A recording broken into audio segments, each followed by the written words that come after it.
Is the Sennheiser HD660S2 worthy of its flagship status? Let's find out.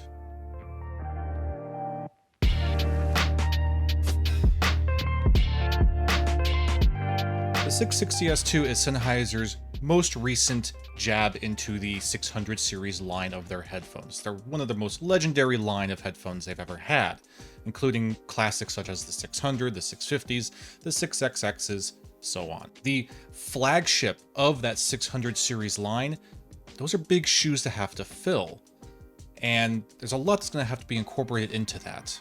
So we're going to take a real critical look here at the 660S2 and determine if it really is worthy of its position in the lineup. Before we begin, this unit was sent to us by our friends over at Sennheiser, who sent this headphone out for this review. So thank you very much, Sennheiser. We love you. We appreciate you. So what is a flagship?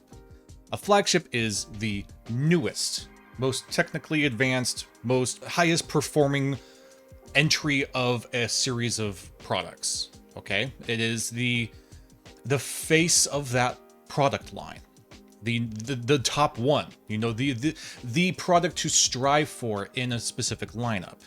So that's what this is supposed to be representing. It is the pinnacle of the 600s. If it's going to be the flagship, that's what it's supposed to be. That's the crown it's supposed to wear. The pinnacle, the culmination of decades of work and trial and engineering and error and adapting feedback. This is supposed to be the culmination of all of those things. That's what makes it a flagship. And that's just a lot to have to live up to. But we're going to go ahead, talk critically about this, and see if it fits into this category. Is it the pinnacle? Is it the face of the sound signature, of the Sennheiser 600 series sound signature? Is it the best of the best? In typical fashion, let's start with the build. It is the same build you see in all Sennheiser 600 series lines. If I bring this up and show you, it looks extremely similar to what we already know and love. It is the same chassis form factor with a couple differences, notably the colors and accents. This is a nice matted black plastic with these beautiful gray accents. You got your gray accent logo, Sennheiser logo right there. You got some gray accents up here and then more gray accents. Nice and subtly and classically subtle here on the headband as well. But again, this is not a new design. Here I have the 600s right here, and they're pretty much the same thing. Same build. Yeah, there's some differences. Obviously the color accents are different, but it's hard to distinguish really any difference between the build on these. Now that's not necessarily a bad thing. If the first entry of a certain line of product has the same general build quality and structure as the newest entry of a certain series product, I guess it's pretty safe to say that that particular design just works and you don't need to fix what's not broken. And I do think that is the case here. This is a very, very good design. It is a perfect shape. It is obviously very, very well performing. It allows the headphone to achieve some real tremendous performance. It's lightweight. It is a very clampy kind of headphone, as is typical of this Sennheiser build. It is very clampy, but it's a clamp force that over time you can make it your own. It'll form fit to you. It'll warm up to you. So it can even potentially become a very comfortable headphone over time. So it's not a flawed design. It's one that has clearly worked for them for decades. And they recognize that and they're like, you know what? Let's keep going with it because it's working. And I'm pretty glad that they did, if I'm being honest. Now, there are some subtle differences to the design of the chassis. Here I have the HD6XXs, which we know, we love, we appreciate. And you notice that on the yoke here, it's a very smooth, rounded transition, okay? If we go over to the new 660S2s, that transition, rather than being rounded off, has now become a little bit more angled. It's a little hard to see on the camera, but there's a little bit of a, there you go. See that? See that nice separating line right there? So they have kind of remolded the yoke system and the wrap around the driver here. So rather than it being this smooth and seamless rounded shape, it is more shaped. It's more milled down. It's got some squareness to it. And while that might not necessarily add much in terms of the quality of the build. What it does, at least on the surface here, holding it in your hands, it feels sturdier. It feels more robust. It feels like a more substantial headphone with a more substantial build, even if it is basically the same thing. So it's little subtleties like that that do kind of add to a bit of a change here. Yes, it's the same design. Yes, it's the same build, but I don't know. It's just, this feels more robust. This feels a bit more like a toy. A very, very high quality toy, and one that's extremely fun for all ages.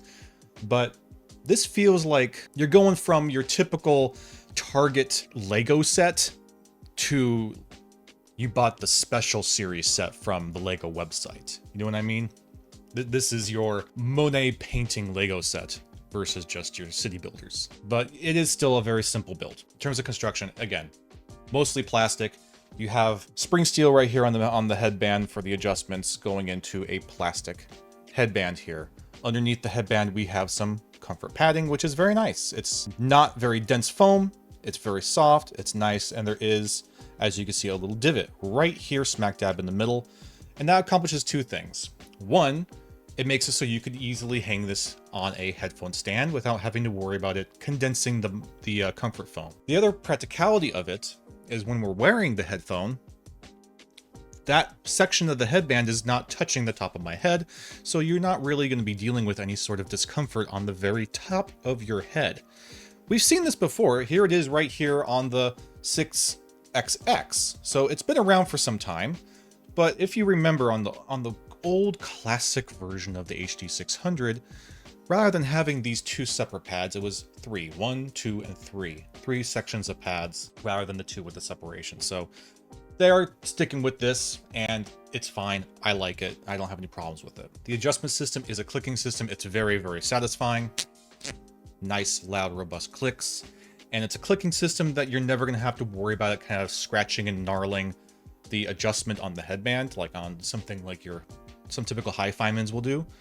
The adjustment all happens inside the headband here, so all the clicking and everything is happening in here. It's never going to actually show any wear or tear on the headphone. So that's really, really nice. You have plenty of extension. I put this all the way open, and it'll sit pretty tall over my head. If you look at that, look how much space I have up here.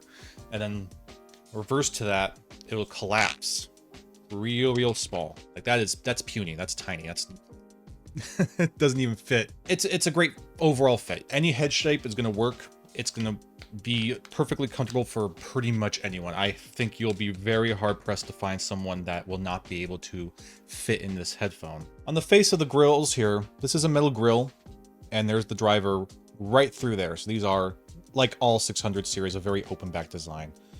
And yes, it might seem on the surface some similarities in the driver there, but if you look a little bit closer, you see there are some changes. Even visually, you can tell something's a little different. We have our typical Sennheiser pads.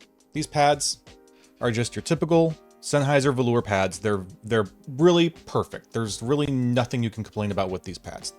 They have a nice semi-dense foam, not the cushiest, not the softest, but plenty soft enough. And the velour padding is just, it's perfect for the Sennheiser sound signature. I've tried swapping many a Sennheiser with some nice premium leather pads, suede pads, all that jazz, but really nothing compares to the velour on a Sennheiser 600 series headphone.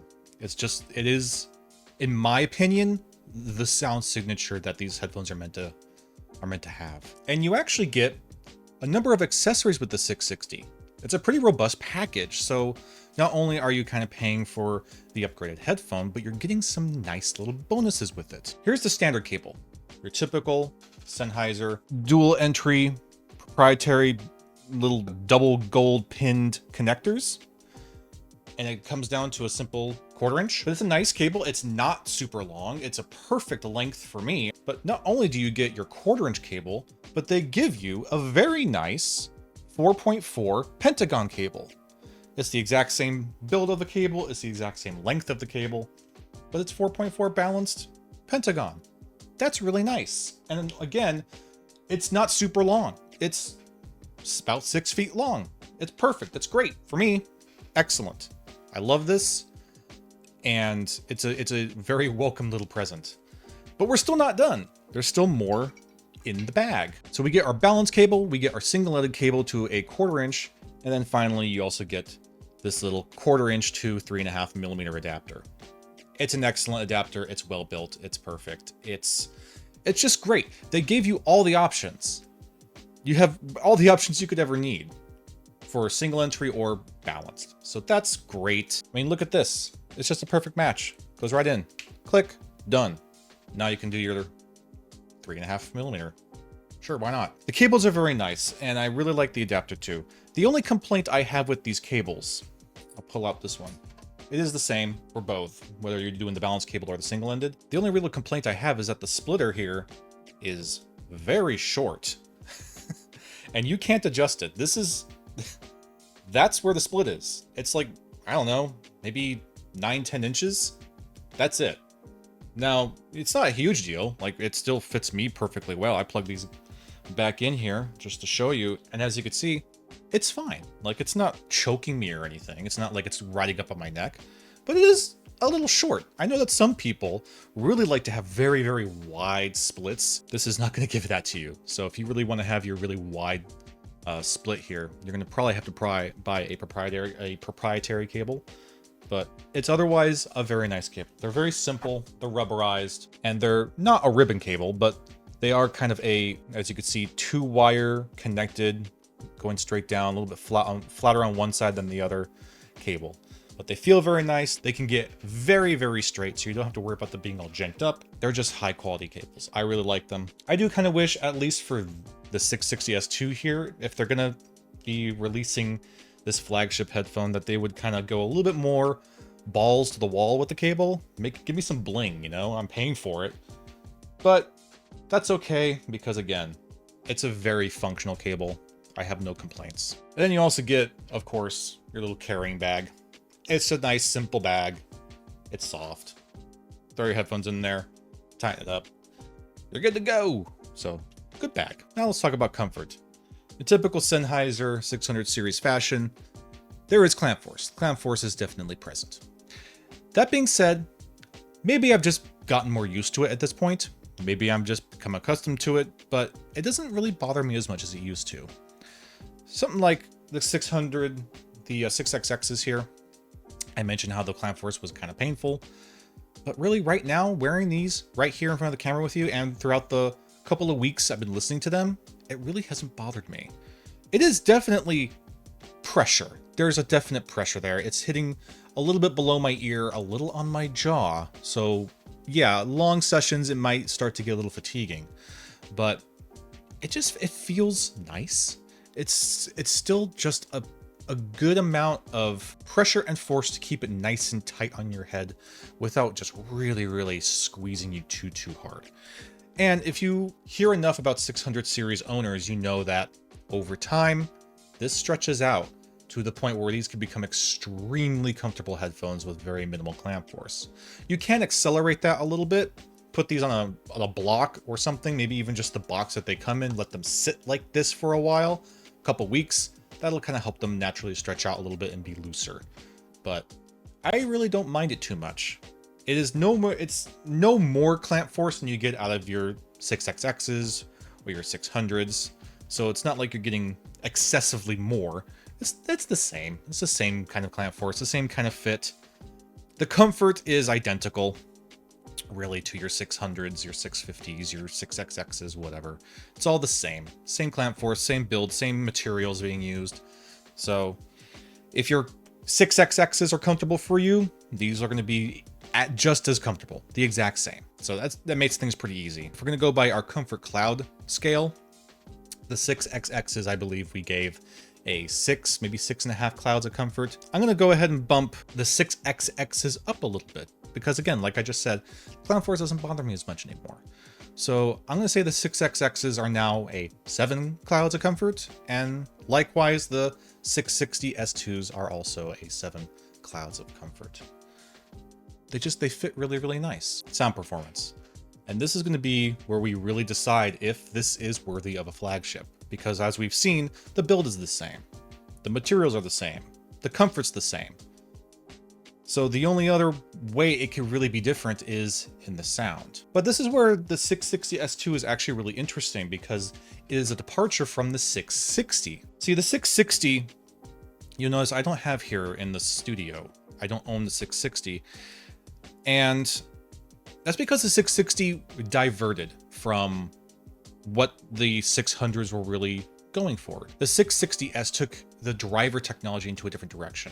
Rather than having their 600 line maintain this 300 ohm high impedance audiophilic headphone, they tried to make it more mainstream, make it more accessible, which on paper is a good thing. So instead of it being a 300 ohm driver with high impedance, they lowered it down to 150. And yeah, sure, that may have made it more accessible, but a lot of people really didn't like it. It was a driver that just diverted, I think, a little bit too much from what people really loved about their 600 series headphones. And that's why the 660S2 is very interesting, because not only is it back to a 300 ohm driver, but it's using the same voice coils that were present in the 600s and the 650s. So what that more or less says is that Sennheiser has acknowledged that the old voice coils, the old sound, the old way of making their drivers in their 600 series and their 650 series was the way to go. That's the direction that this line of headphone needed to be in. And this headphone, the 660S2, is now pursuing that. It is pushing that forward. It's saying, okay, we acknowledge it.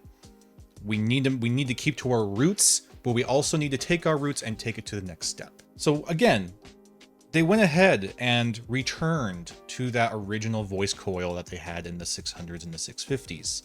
They went back to that 300 ohm impedance audiophilic sound experience. And I'm really, really glad that they did, because these do very much maintain a lot of the characteristics that we know and we love from our 6XXs, from our 650s, from our 600s. It still has that Sennheiser tonality, that Sennheiser texture, that Sennheiser timbre that we love so much. It's still here, but you are getting it delivered to you in a different way. This headphone, compared to the other 600s, has a lot more focus. It is a lot tighter, with a lot more effort in detail retrieval and resolution. And while it is sharing a lot of the similarities in that sound signature, it is just a little bit different. Things sound like they're a lot more spaced out, and not necessarily in a soundstage sort of way. It has equal soundstage to the other 600s, which is a very good amount of soundstage, let me add. Very good soundstage. Nice and wide. But where something like the 6XXs, everything just sounds so fluid with the 6XXs. Everything sounds so evened out and presented to you in just this almost liquid-like state. The 660S2 takes that sound, and it's like it's physically reaching out and grabbing certain parts of your frequency and just pulling it forward to show you a little more. It's like, here's a little bit more of your low end. Not necessarily a more booming low end or a more impactful low end, but a more detailed one. It's showing you more information in the low end. Here's a bit more of your mid-range. It's the same mid-range you know, but now it's better separated. It is more nuanced, where everything kind of blended nice and smoothly and velvetly with your 650s and your 600s. The 660S2 separates it, brings out those nuances, brings out those tiny little details. So you're getting more information, and sometimes it might feel like it's not really the information you want. Sometimes it feels like maybe it's bringing in noise, but it's not. It's not artificial noise. It's just telling you what you're actually hearing. It's bringing in more information. So the 660S2 is going to kind of show you the quality of the recording of your music more so than the 600s or the 650s or the 6XXs. It's going to be, it's a much more revealing headphone. Likewise, in the treble range, again, not too far off from the other 600 series, but when it's there, when the treble is coming in, it is if it is reaching out, plucking little individual pieces of that treble range and bringing it over to you to show you just these extra little fine details that you maybe never noticed before. The result is it almost sounds like it's a more intimate listening experience. It sounds like, wow, there's still the same amount of soundstage and the same level of imaging and separation. It has this tighter, more intimate feel because you feel like you're getting more, just not all at once. Rather than having all the information given to you with much more clarity all at the same time, it really feels like it's coming at you in pieces. Once certain frequencies are being emphasized, those are the frequencies that come forward the most and are giving you all this extra detail. When the high mids are kicking really, really hot and high in the song, it comes much more forward. It's right in front of you. You're getting all this extra texture that you didn't get before. It sounds similar. It's the same signature. It's the same sound that you know and you love, but it's presented to you in just a different kind of way. So yes, it maintains the pedigree, it maintains the legacy, but it's doing it differently. And that's good. It should do something different. It's taking it. Sennheiser did an amazing thing here. They acknowledged, they took all these different steps. They did their 600s, their 650s, their 6XXs to make things a lot more accessible. And then they tried something different with the 660S. It was different. It didn't really achieve the same kind of legacy and family tonality of the 600s. So it was a lesson to be learned. They trailed back, went back to their roots, and came out with something that I genuinely do feel is a worthwhile successor to this lineup. Absolutely it is. It is a worthwhile successor. And it's different enough that it's identifiable in the family. It's not just like, you know, oh, it's a 650, but a little bit louder, or a 650, but a little bit more bass, or a 650, but a little bit more clear. It does it differently so that you're getting a different kind of listening experience while maintaining the same general family sound. And I think that's really, really good. And that's all to say that's the sound when it's on a solid state. But, and I'm happy to report this, just like it is with your 600s, your 650s, your 6XXs, you throw the 660S2 on a tube amplifier, it's heaven. It's just heaven. I don't know what the hell Sennheiser does with the 600 series headphones to make them sound so freaking amazing on tube amplifiers, but I'm happy to report that the 660S2 follows that direction. You throw these on a tube and it opens everything up. So much texture, so much energy, so much character, so much presence. Everything widens, everything opens, everything is just... oh my god, do they shine on tubes. I don't want to say that they are the direction to go for this line, for this sound. In a lot of ways, I still feel like I'm going to, for the most part, prefer my 6XXs or my 600s over the 660S2, and then the kind of music that I like to listen to. But I understand where they're going with this, and I don't necessarily believe that it is the clear direction that this 600 series line needs to go. I don't necessarily think that the 670 needs to keep going in this direction, but I understand why they did, and I appreciate it, and I do really, really enjoy it. It gives you a different experience, and it stands out in the family. It stands out. It's not going to be for everybody, because especially if you really, really love your 600s, if you really love that smoothness, that evenness, that just velvet tonality, this is going to be different to you. But maybe, and this is where I want to emphasize this, maybe it'll just kind of open your perspective a little bit to how else this kind of sound signature can be, like other ways it can be heard, because it accomplishes that. It's a different way of hearing this family sound, and I think it's great. I think it really is great. Here's the caveat.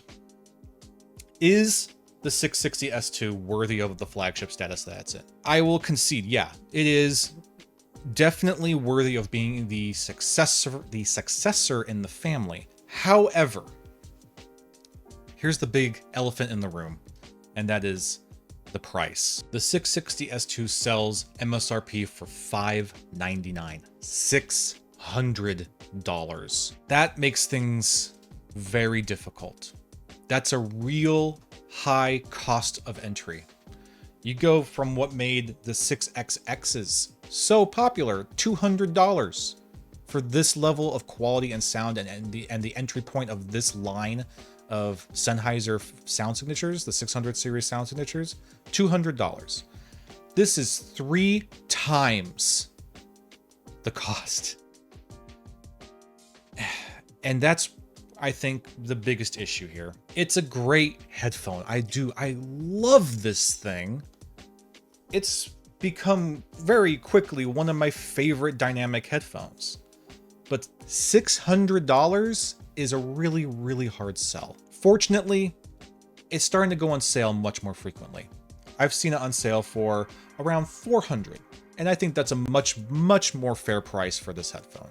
If this was MSRP at $400, oh my goodness, it would be just, yes, it would be worthy of that flagship status. But because it is 3 times the price of a 6XX's, it is not 3 times as good, not even remotely. So that's really where things get messy. It's a great headphone. I love it so very, very much, but it's not priced very well. It's not the right price. But get the thing on sale, and I think you're going to be very pleased. I really do. So in conclusion, they're incredible. They are a worthy successor. They deserve to be in the family.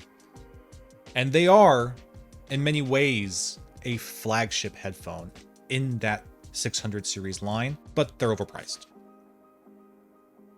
So get them on sale. You're going to be very, very happy, I think. That's about it. Thank you for watching. Sennheiser, once again, thank you for sending this out for a review, and I'll be seeing you again very soon.